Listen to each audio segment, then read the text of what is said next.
From her first steps in the modeling world at the age of 17 for Mugler, Castelbajac and Yves Saint Laurent, to her status as a fashion star, as a muse of Chanel in 1983, and the launch of her own brand in 1991, simply called Ines de la Fressange, this woman was definitely an integral part of the golden age of modeling. So, Karl Lagerfeld and Ines met in 1983, and she immediately became a favorite of the designer.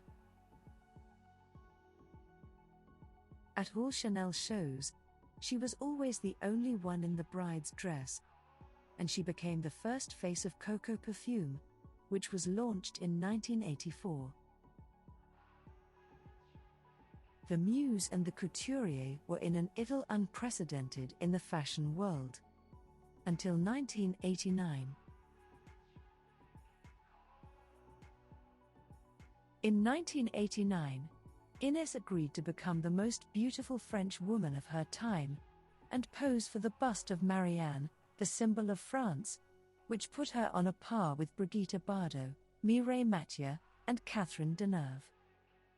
Unexpectedly, this upset Karl very much, and on behalf of Chanel he terminated the contract with the words, "I do not wish to dress statues. It's too vulgar." After the scandal, Ines decided to leave the catwalk, opened a small boutique in the 8th arrondissement, married an art dealer, and in the noughties became a consultant and designer for the house of Jean-Paul Gaultier. But chance brought Lagerfeld and de la Fressange together again.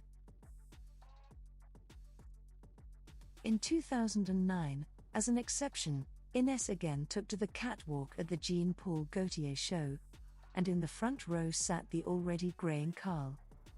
However, this is a completely different story.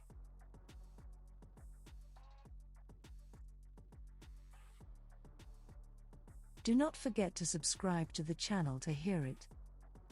And now I suggest you take a closer look at the photos of Ines's best appearances on the Chanel catwalk and advertising shoots of this brand in the 80s.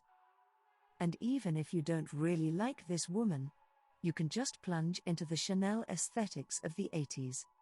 It is mesmerizing.